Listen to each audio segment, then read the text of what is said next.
One of my all-time personal heroes is Professor Richard Feynman. I just think he was an outstanding, extraordinary man.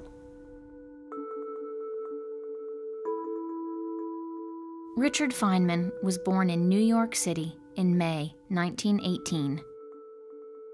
He developed some of the greatest physics theories of the 20th century, and in 1965, Feynman was awarded the Nobel Prize in Physics. Many people argue that he is as important as Einstein in the development of the science. Feynman was also passionate about teaching physics.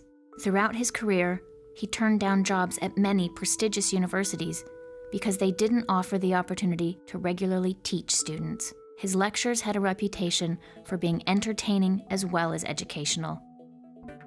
And he was known for being a talented musician and artist, as well as having one of the greatest minds of the last 100 years. When he was on a sabbatical working at a university in South America, he went off and joined a samba band. He was a skilled artist, and he learnt how to break into safes because I think he was a little bored at one time, but he was just fascinated by how things work and why they work, which is what made him such a great person and such a great teacher. Feynman died on February 15th, 1988, at the age of 69.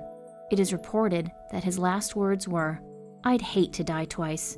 It's so boring." I found Richard Feynman inspirational for many reasons. He was a truly great physicist.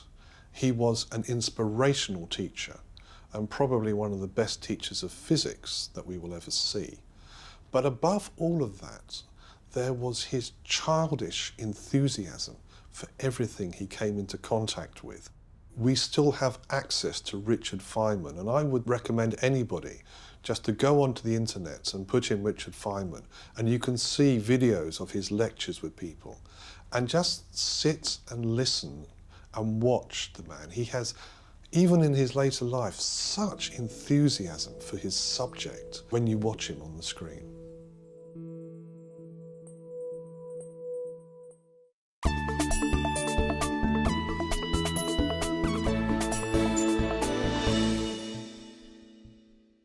My personal hero is a comedian and actress and producer and writer, Tina Fey.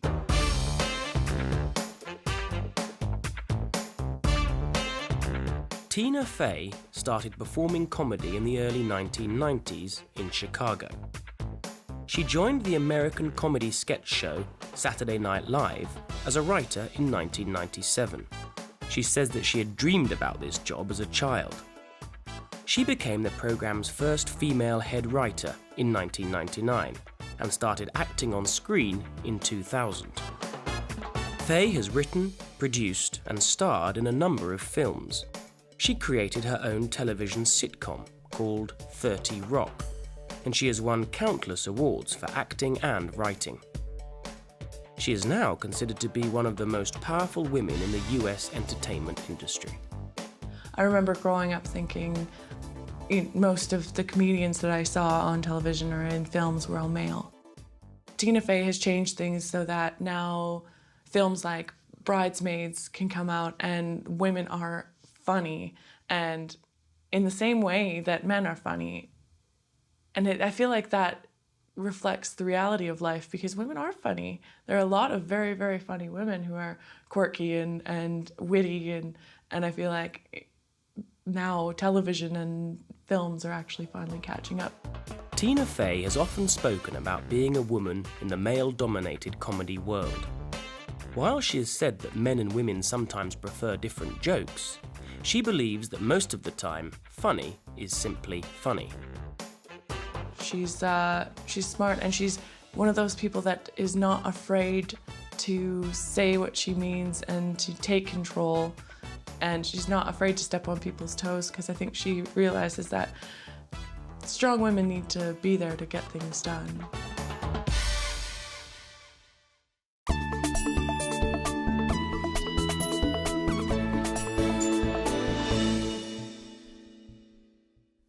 Someone I really admire is Aung San Suu Kyi, the Burmese political protester.